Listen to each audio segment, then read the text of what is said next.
경기도 사회복지협의회 사회복지행정 팁 세 번째 시간 전안나입니다. 반갑습니다. 오늘 세 번째 시간에는 프로포절 작성하실 때 목적, 목표를 잘 작성하는 방법을 말씀드리려고 합니다. 그럼 목적은 한국말로 뜻풀이를 하면요, 일의 방향이라는 뜻인데요. 그래서 목적은 사업 하나당 한 개만 작성하셔야 됩니다. 제가 기관에 가서 사업계획서를 보다 보면 사업이 하나인데 목적을 2개, 3개 작성하시는 분이 있습니다. 그러시면 안 됩니다. 그럼 사업 하나에는 목적 1개로만 합쳐서 작성을 해주시고요. 그럼 목적에는 3가지 내용이 담겨야 합니다. Who, What, Do 라고 축약을 할 수 있는데요.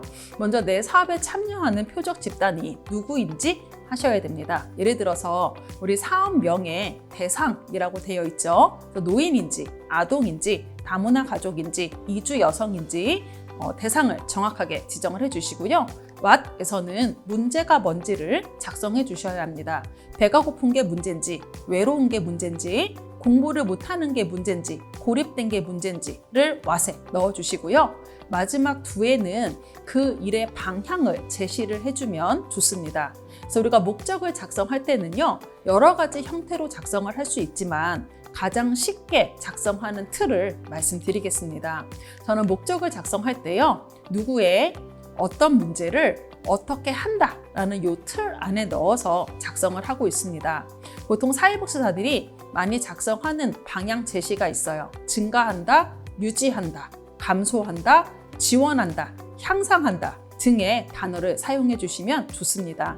예를 들어 보겠습니다. 발달장애 아동이 있는데요, 자립 능력이 부족해요. 그러면 향상해야 되겠죠. 이거를 목적으로 작성할 때는 발달장애 아동의 자립 능력을 향상한다 라고 적어주시면 목적이 완성됩니다.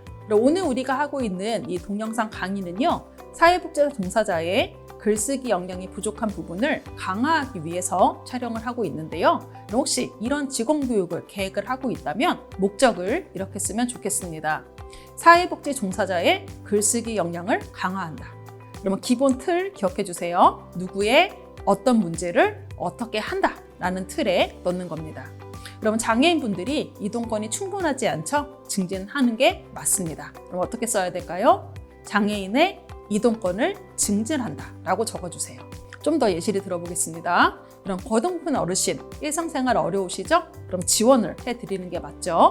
거동픈 어르신의 일상생활을 지원한다. 또 우리 학대 피해 줄여야 되겠죠? 노인, 아동, 장애인, 학대 피해를 감소한다 라고 적어주시면 좀 더 손쉽게 목적을 작성할 수 있습니다. 다음으로는 목표를 말씀드릴게요. 목표는 보통 여러 개 작성하는데요. 옛날에는 여러 개를 정말 많이 썼어요. 하지만 최근 들어서는 한 2-3개 정도 작성을 하고 있고요. 우리가 예전에는 산출 목표를 좀 중요하게 생각을 했습니다. 하지만 최근 들어서는 성과 목표를 좀 중요하게 생각을 해서요, 성과 2개에 산출 하나, 혹은 성과로만 2-3개 작성하기도 합니다. 그럼 앞에 나온 저 목적을 길게 풀어 쓰는 거를 목표라고 오해를 하시는 경우가 많은데요. 목표는 목적을 측정 가능한 모양새로 바꿔줘야 합니다. 이게 핵심 포인트인데요.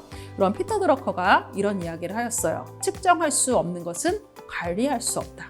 우리가 목표 달성했는지를 측정을 해야지 다음번에 사업 진행을 잘 할 수 있겠죠. 측정 가능한 모양새로 바꿔주셔야 하는데, 그럼 제가 해봤을 때 측정 가능하게 바꾸는 제일 쉬운 방법 2가지가, 한 가지는 숫자를 넣는 겁니다. 예를 들어서 성적을 향상하도록 돕는다가 아니고요, 성적을 사점 향상한다.